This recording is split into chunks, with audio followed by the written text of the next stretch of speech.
बड़ी खबर। यूक्रेन के राष्ट्रपति वोलोदिमीर ज़ेलेंस्की ने भारत को लेकर बयान दिया है। अमेरिका की ओर से लगाए गए टैरिफ पर उन्होंने खुला समर्थन जताते हुए कहा कि रूस के साथ सौदे करने वाले देशों पर दबाव बनाना बिल्कुल सही कदम है। दरअसल हाल ही में सोशल मीडिया पर वायरल हो रहे एक इंटरव्यू में ज़ेलेंस्की अमेरिकी ब्रॉडकास्ट एबीसी से बात कर रहे थे। इस दौरान पत्रकार ने उनसे पूछा कि जब पुतिन, प्रधानमंत्री मोदी और शी जिनपिंग एक साथ दिखे तो ट्रंप ने कहा था कि भारत चीन की तरफ डार्क साइड में चला गया है। क्या ऐसे में टैरिफ लगाना उल्टा असर नहीं करेगा? इस सवाल पर ज़ेलेंस्की ने जवाब दिया कि पुतिन पर दबाव डालने के लिए अतिरिक्त कदम उठाने की ज़रूरत है और टैरिफ लगाना सही रणनीति है। उन्होंने ये भी कहा कि कुछ देश अभी भी रूस से तेल और गैस खरीद रहे हैं, जो बिल्कुल गलत है। हमें रूस से ऊर्जा लेना बंद करना चाहिए क्योंकि यही उसका सबसे बड़ा हथियार है। हालांकि उन्होंने भारत का नाम सीधे तौर पर नहीं लिया, लेकिन सवाल में भारत और प्रधानमंत्री मोदी का जिक्र हुआ था।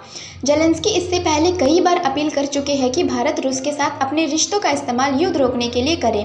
यानी एक तरफ वे भारत से मध्यस्थता की उम्मीद कर रहे हैं और दूसरी तरफ अमेरिकी टैरिफ के पक्ष में बयान देकर भारत पर निशाना साध रहे हैं। इसी इंटरव्यू में जब पूछा गया कि पुतिन ने आपको मॉस्को आने का न्योता दिया है तो क्या आप जाएंगे, इस पर ज़ेलेंस्की ने साफ कहा, पुतिन को कीव आना चाहिए, मैं मॉस्को नहीं जाऊंगा, खासकर तब जब मेरा देश मिसाइलों से तबाह हो रहा हो। ये बयान ऐसे समय आया है जब अमेरिका और भारत के रिश्तों को लेकर तरह तरह की अटकलें लग रही है।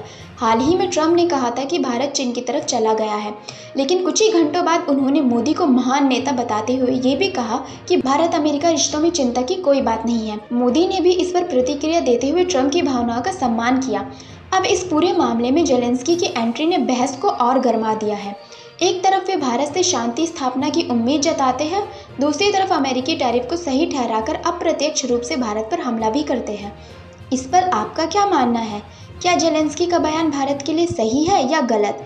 अपनी राय कमेंट सेक्शन में ज़रूर लिखें।